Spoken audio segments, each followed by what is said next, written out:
his reaction was when you came out with Rob Terry Wednesday night. You know, just as always, I'm always one step ahead of the game. Um, but I do have to say this, that was the first night I met Rob Terry. He was not a part of the Mascagni family. First night I ever met him. So honestly, I really got lucky on that one. Also joining me tonight, for those that don't know, I am Christian Mascagni, head of the Mascagni family. Sitting alongside me is Jason Saint, employee of OVW, very valued employee, and a Mascagni family honorary member. I like to think of myself as a mole.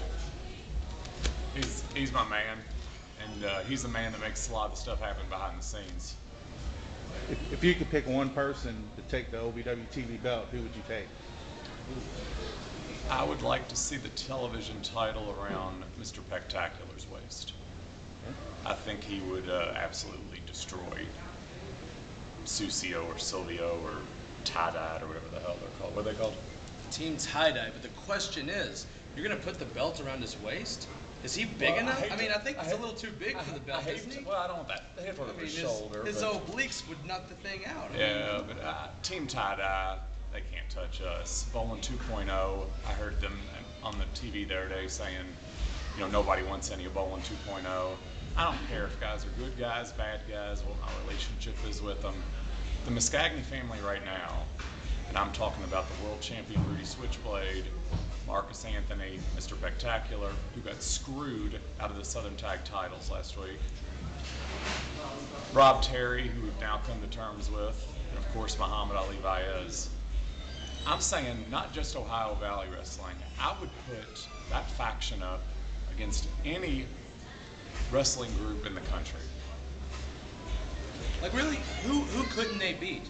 Think about even the legends out there. Think about the NWO, bunch of old washed up guys doing the Hart Foundation. Your dad, Jim the Anvil. Oh yeah. Well, I don't want to talk about Jim. I mean, come on. The Hart Foundation were good, but seriously, we're okay. I don't see any. I'd put our group up against anything, for sure. Anything WWE puts on TV. Who? Exactly. Two people I like on that show, Y2J and Daniel Bryan. Who's most overrated right now in OVW? Most overrated? Yeah. Who is in the Mascagni family? Let's see. Let's just list those guys.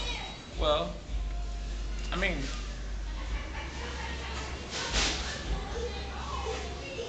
everybody's acting like Matt Barella's returns was such a big deal, but I mean, last time I saw, I think Chris Boland was whipping him with a belt. So, I mean, I'm not, it seems to me like all the TNA guys that are good and want to come where the money is, or with Team Mascagni, while he's kind of off doing his little thing.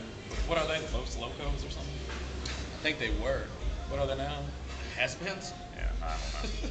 Is that what they're calling their team? I mean, I have no idea. That's what we're calling their team. Who's busted their ass the most but still not getting their credit?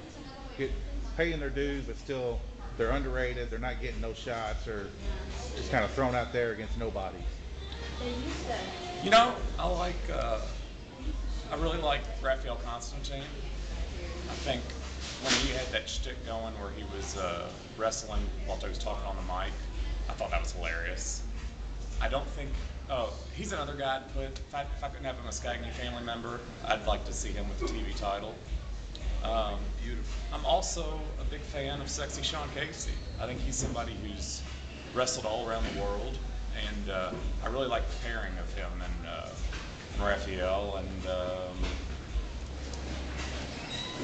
I think you have to give Rudy Torres credit, as much as I don't like him.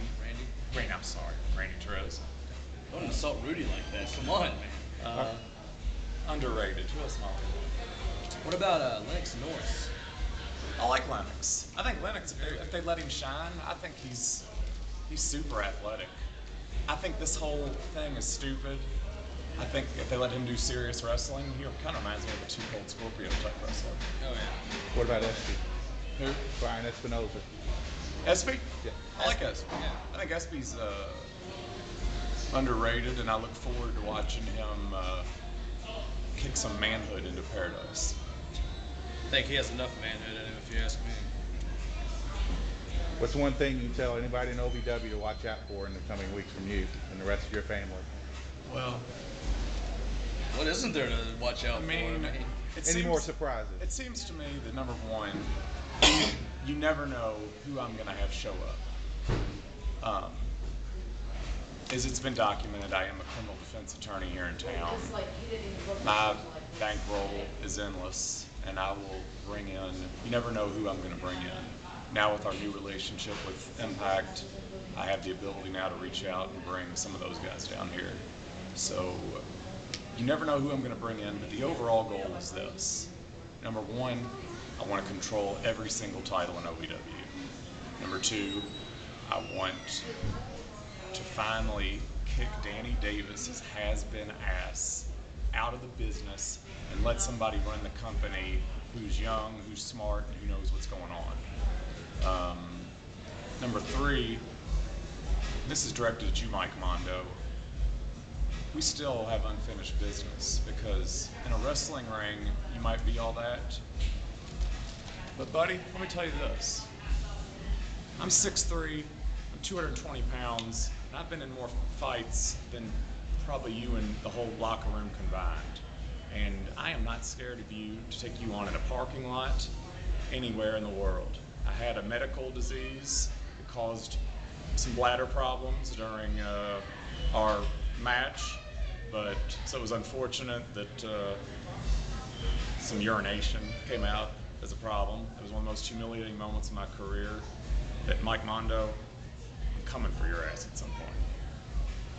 Thank you, Christian, for your time. We appreciate it. Thank you all. Always good to have loyal OVW fans here. Thank you, Mr. Saint. Any closing words? Any closing words? It's Christian Mascagni. What else do you need?